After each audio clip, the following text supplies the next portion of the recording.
తాడేపల్లిలోని వైఎస్ఆర్సీపీ కేంద్ర కార్యాలయంలో పార్టీ అధినేత ముఖ్యమంత్రి వైఎస్ జగన్మోహన్ రెడ్డి పార్టీ మేనిఫెస్టోను విడుదల చేశారు. నవరత్నాలు పేరుతో 2019లో ఇచ్చిన మేనిఫెస్టోను ఇప్పుడు నవరత్నాలు ప్లస్ పేరుతో ప్రకటించారు. అయితే పథకాల కింద ఇచ్చే నిధులను మాత్రం పెంచారు. 9 ముఖ్యమైన హామీలతో కేవలం 2 పేజీలతో మేనిఫెస్టోను రూపొందించినట్లు జగన్ తెలిపారు. అబద్దాలతో చంద్రబాబుతో పోటీ పడలేనని, చేయగలిగేవి మాత్రమే తాను చెబుతానని స్పష్టం చేశారు.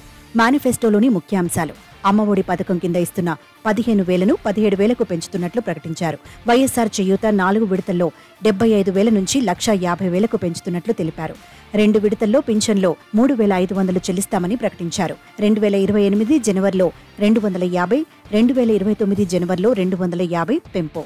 వైఎస్ఆర్ కాపు నేస్తం 4 దశల్లో 60,000 నుంచి 1,20,000కు పెంపు. వైఎస్ఆర్ సున్నా వడ్డీ కింద 3 లక్షల వరకు రుణాలు ఇస్తామని ప్రకటించారు. వైఎస్ఆర్ ఈబీసీ నేస్తం 4 విడతల్లో 45,000 నుంచి 1,05,000కు పెంపు. కళ్యాణమస్తు షాదీ తోఫా కొనసాగిస్తున్నట్లు ప్రకటించారు. రైతు భరోసా కింద ఇచ్చే సొమ్ము 13,500 నుంచి 16,000 పెంపు.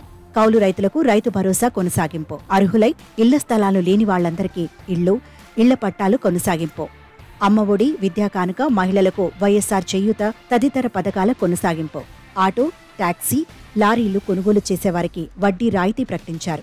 ఈ సందర్భంగా జగన్ మాట్లాడుతూ 2019 ఎన్నికల్లో ఇచ్చిన హామీల్లో 99% నెరవేర్చామన్నారు. ఈ 5 ఏళ్ల పాలనలో ఇచ్చిన హామీలను నెరవేర్చడం ఆనందంగా ఉందన్నారు.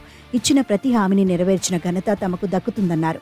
మేనిఫెస్టో అంటే పవిత్రమైన గ్రంథం, భగవద్గీత, బైబిల్, ఖురాన్గా భావించామని అన్నారు. ఓ ప్రోగ్రెసివ్ కార్డ్ మాదిరి ఏమేం చేశామన్నది ప్రజలకు వివరించామని జగన్ చెప్పారు. పాదయాత్రలో ఎన్నో కష్టాలు చూశానని, చదివించాలని ఉన్నా చదివించలేని తల్లుల పరిస్థితిని కళ్లారా చూశానన్నారు.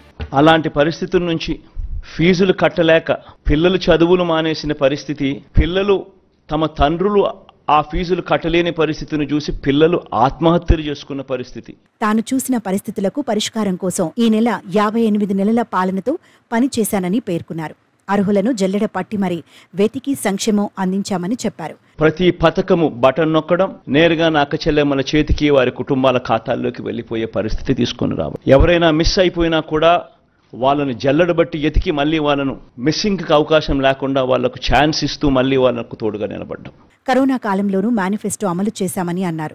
5 ఏళ్ల కాలంలో 2,70 కోట్లను డీబీటీ ద్వారా అందించామని తెలిపారు. సామాజిక న్యాయం అన్నదానికి అర్థం చెబుతూ మాటల్లో కాదు చేతల్లో చూపించామన్నారు. మేనిఫెస్టోలో ఇచ్చిన హామీలతో పాటు మేనిఫెస్టోలో పొందుపరచని హామీలను సైతం 5 ఏళ్ల కాలంలో అమలు చేయడం జరిగిందని చెప్పుకొచ్చారు.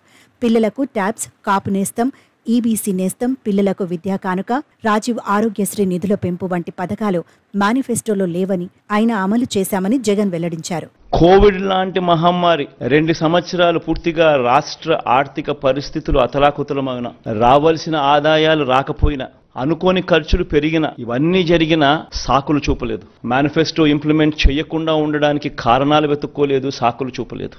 2014లో టీడీపీ కూటమికి ఓటు వేసినందుకు ప్రజల జీవితాలు అతలాకుతలమయ్యాయని విమర్శించారు. అప్పుడు చంద్రబాబు తెలిపిన రుణమాఫీ, పొదుపు సంఘాల రుణాలపై కూటమి ఇచ్చిన హామీలేమయ్యాయి అని జగన్ ప్రశ్నించారు. సింగపూర్ను మించి రాష్ట్రాన్ని అభివృద్ధి చేస్తామన్నారు. ప్రతి నగరంలోనూ హైటెక్ సిటీ కడతానంటూ అబద్దాలు చెప్పారని, కనీసం ప్రత్యేక హోదా అంశాన్ని కూడా పట్టించుకోకుండా అదేమైనా సంజీవనా అంటూ చంద్రబాబు గతంలో వెటకారంగా మాట్లాడాడంటూ జగన్ గుర్తు చేశారు. చనిపోయిన తర్వాత ప్రతి పేదవాడి గుండెల్లో, ప్రతి ఇంట్లో తన ఫోటో ఉండాలి అనే తాపత్రయం లేనప్పుడు రాజకీయం ఎందుకు చేయాలని అభిప్రాయపడ్డారు. ఈ 58 నెలల మన ప్రభుత్వం కన్నా ముందు ఒక్కసారి ఏం జరిగింది?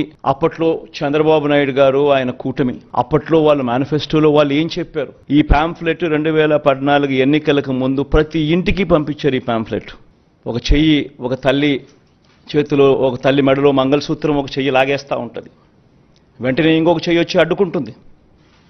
బాబు వస్తున్నాడు, బ్యాంకుల్లో పెట్టిన బంగారం ఇంటికి వస్తుంది అని అడ్వర్టైజ్మెంట్.